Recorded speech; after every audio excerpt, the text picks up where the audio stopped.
stretch my fingers out as far as I could.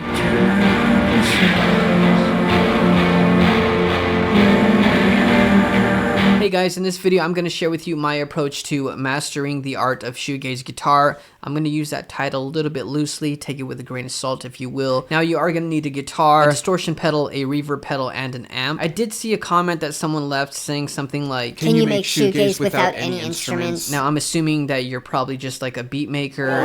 You need a beat! Technically you can if you bought shoegaze samples from other people that were, you know, creating these riffs. I don't know how else you would be able to.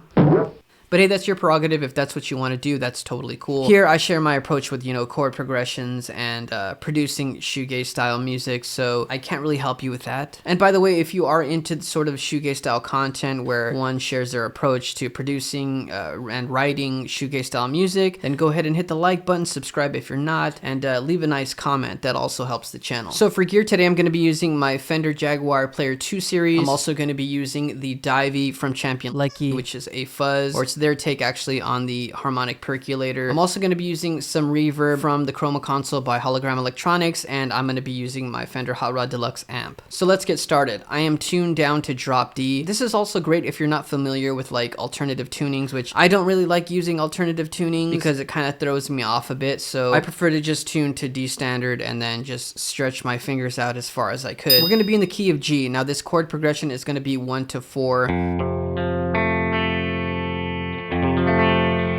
If you're not familiar with the 1 to 4 chord format, it's the chord format that goes from 1 to 4. So 1, 4, 5 would be G, C, and D. So 1 to 4 is G to C. Let's do this. Let's play the root note at G. We're gonna have our 7th note, and then we're gonna be playing our 3rd. So we're gonna have 1, 3, 7. To make things a little bit more interesting, we're gonna have a bass note, and that's gonna be on the E string up top, right above the A string.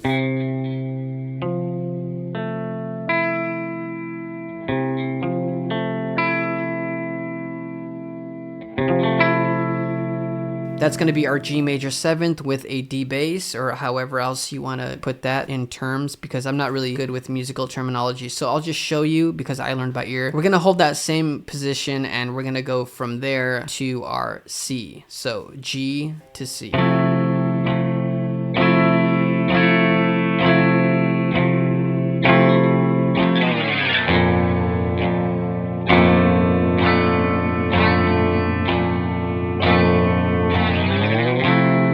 We can also make things a little bit more interesting. I'm going to add a vocal melody, maybe some scratch lyrics actually, just to kind of, so you guys get a nice perspective of what this could be. As much as I would love to throw some drums and bass on it, we're just going to be focusing on guitar today. Maybe in another video I can add more guitars or even some bass drums, and yeah, I don't know. Overdubbed vocals right here. The red, I added a ping delay, so just to kind of fill those empty spaces. Added some harmonies right here. Turn up your song, yeah, and change your. So for post-production, I overdubbed these two guitars right here, and I duplicated one of them. And what I did was I added reverb in the beginning of the chain. I added some saturation with extra drive just to make it a lot more chaotic and gritty.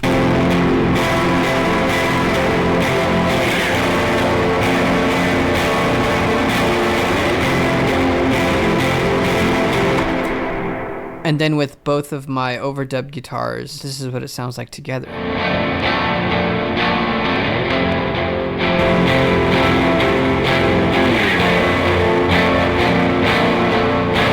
by using fuzz and reverb, it makes the song sound a lot more like lo-fi, a lot more gritty. It gives you that shoegaze sort of sound. It could even pass for some slowcore style music. At least that's what I feel. That's just my opinion.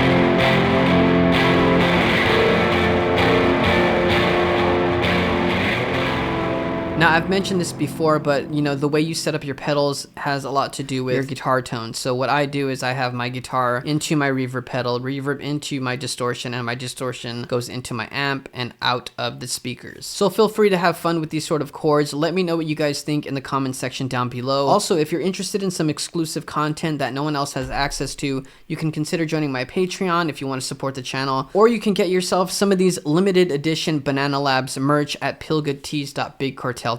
These aren't going to be around for very long, so I would jump on it if I were you. Right now I'm having a sale. As far as the time being, it's just US shipping only, so just a heads up with that. I'm sorry anyone who's international. Pretty soon I'll consider doing international, but right now it's just domestic. So if you're interested in supporting the channel and supporting what I love to do, then I'm going to leave a link in the description box down below. Until the next video, I will see you guys in the next video.